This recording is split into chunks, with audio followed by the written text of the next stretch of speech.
I'ma keep it a bean. Stick to the script, every scene. This from last year, but they clean. Say to say, I'ma take something else, but it's a winning team. Charlie Sheen, fam gang, the regime. I'm from Piney Green. What's good, Shellitronnn here. You can call me Shells, and I'm back at it again with a brand new video, and I'm gonna keep it a bold bread biscuit. This game between the Seahawks and the Panthers was actually a little bit better, actually a lot better than I thought it was going to be, than I predicted it was going to be in my preview video. I thought this was going to be a blowout, and there was a time in this game, actually for a long time in this game, I was about to be right about this being a blowout. This game right here was a close one. The tank train almost crashed at the station, but we are still moving on to our destination. We are almost there to draft day in April. I thought we almost got derailed.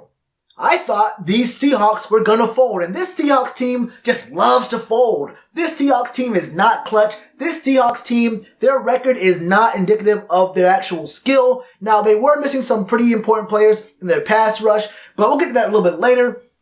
This Panthers team, we almost messed up our draft pick here.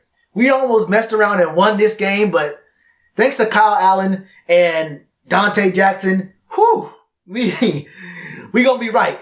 We gonna be right this summer. Look, what I saw in this game was actually not that bad. All in all, I'm not all that mad about what I saw, but there were some things that got me out of character. There were some things that I noticed early on that made me question a few things, and there were some things later on that I did not see us do when we had some success with it early on in the game that got me out of character as well, and I'll speak on that in a minute. But overall, for a 5-8, now 5-9 team, we kind of fought in this game. My Panthers fought in this game and made it look convincing. We are the cardiac cats, and no matter if you wanted to win this game, if you wanted to lose this game, you got your heart pumping. I just thought this Seahawks team had the perfect game script, perfect team and scheme around them to really exploit the weaknesses of this Carolina defense. And the weakness of this Carolina defense is basically everything but Luke and James Bradbury, except out of nowhere, Vernon Butler. You gotta add Vernon Butler to that list. I want to start here with him because I'm not gonna lie. To start the season off, I was talking about Vernon Butler being the guy who was gonna be cut at the end of the year. He might have a good year, maybe, but I wasn't really anticipating it. But so far, Vernon Butler has 6 sacks. He is playing for that contract. This man wants to play here next year, and I gotta say, Vernon Butler's been extremely impressive this season. But I'm going to go from the top here. At the very beginning of this game, it was getting ugly quick. Chris Carson, 4 rushes, 47 yards, quick touchdown. It was not looking good. They missed the PAT, but that didn't matter. It was a 3-and-out from the Panthers. And then Russell Wilson remembered something. I think Russell Wilson, he looked at Dante Jackson and he said, hold up. Is that the same dude from last year who, no. That wasn't Corn Elder. But I'm going to treat this man like I did Corn Elder last year. In the first half of this game, Russell Wilson did 2 things. He found Dante Jackson, and he attacked. And it worked. This man, Russell Wilson, completely ignored James Bradbury for the whole first half of this game. Wherever James Bradbury was, he said, okay, you're over there. I'm looking on this side of the field. I'm looking for that dude number 26 with the dreads. And for the most part, it worked out. Tyler Lockett on the post, which I'm not really sure if that was Dante's assignment. It came from the opposite side, not on Dante's side. So unless the team was actually in cover 3, then that might not have been Dante's assignment. But at the same time, I don't think I understand where Dante was on that play. He was guarding space. He was guarding grass. I'm not really sure what his assignment was. It could have been cover 3 there. I don't know how often we do run cover 3, but no matter what, where he was on the field when that pass was thrown, he wasn't guarding anything or anyone. There was no routes coming to his side of the field. So it was either really bad play design or it was Dante Jackson actually getting beat on that play. Don't know, but Tyler Lockett did catch one of the... That was a contested... I don't know what it was. This man just caught it out of nowhere. I thought Dante had a quick little pass deflection there, but Tyler Lockett caught it on him. And then DK Metcalf embarrassed Dante Jackson. He just threw it straight to him. Russ said, I know you're covered, DK Metcalf, but that does not matter. I see number 26 on the field. I am throwing it at number 26. And for the most part, that seemed to be a pretty good recipe for success for quarterbacks. And the situation with Dante got to the point where after he got burnt for the 3rd time, for the 2nd touchdown, Head coach Perry Farrell even said, I was thinking about taking him out. I was thinking about, replacing him and saying, look, it's been a good day for you, but it's time to get you up out of here. But he wanted to give Dante a chance to learn from his mistakes and not just, take him out of the game, not yank him. And honestly, it really wouldn't have mattered all that much. I mean, Dante or Corin Elder or Javian Elliott, if you replace Dante with anyone else back there, I don't think the situation changes all that much. But what you might not have noticed defensively, after that DK Metcalf touchdown, Perry Farrell switched what Dante Jackson was doing. He switched Dante into the extra receiver Tyler Lockett, and he put James Bradbury on DK Metcalf, and that's how they played until the start of the third quarter. You didn't hear his name get called nearly as much in the second half as you did in the first half, and that's very, very big. And I think Perry Farrell keeping him in there was a very good thing. I gotta give it up to Dante Jackson. He had a very, very horrible first half, but he got right in the back half of the game, and that deserves something. But moving away from defense, the offense, after that first drive, after those first couple drives actually, we started to see something different.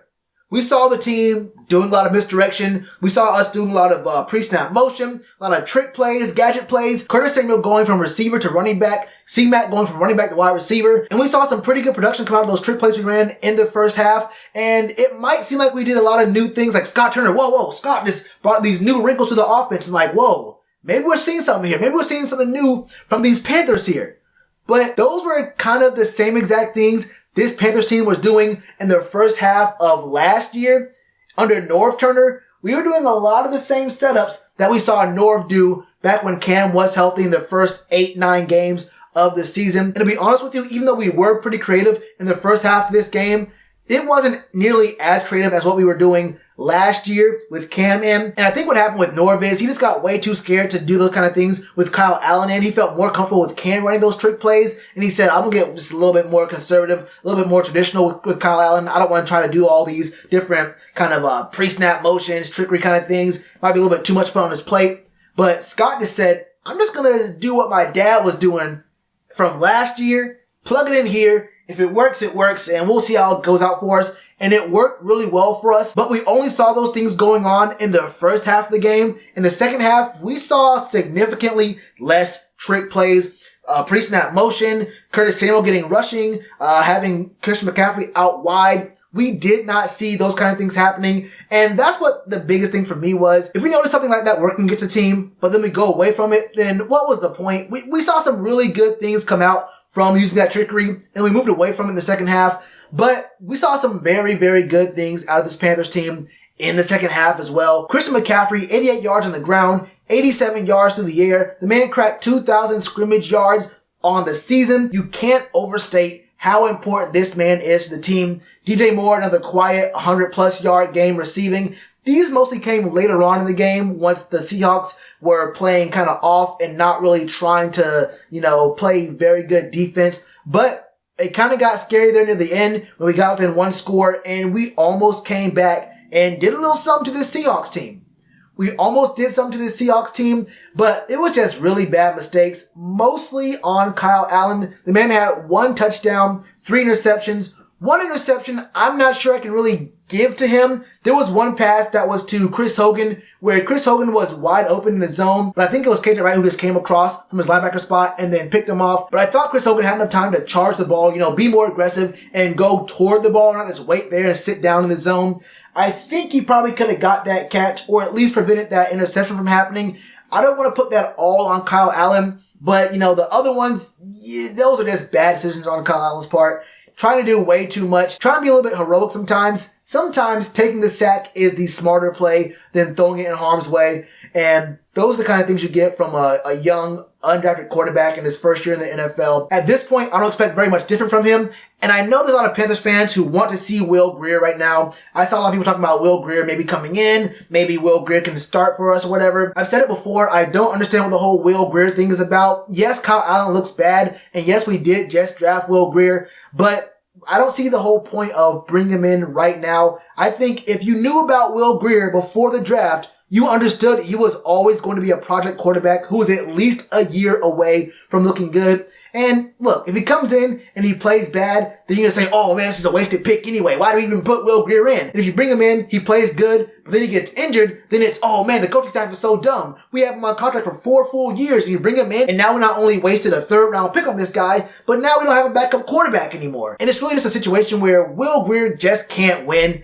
I mean, do you expect him to come out and throw for 300 yards, 5 touchdowns? I don't really think anyone thinks that. So it just begs the same question I asked in a previous video focusing on Will Grier. Is your curiosity about Will Grier worth him potentially getting injured or proving what we all knew to begin with, that Will Grier is a project quarterback who was at least 1 year away from being NFL ready when we drafted him? I think everyone who knew anything about Will Grier knew that before he was drafted, or at least after he was drafted, he was never going to be a plug-and-play guy who can come in and be a quarterback at the NFL level at any point this year. It just doesn't make any sense to me if you're asking for Will Grier to come in. I don't see the point of it. But moving on past that, this is actually a pretty decent game where we saw some fight out of this Panthers team. A 6-point loss to these Seahawks, who, let's be honest, are worse than their record shows them as being. They're not an 11-3 team.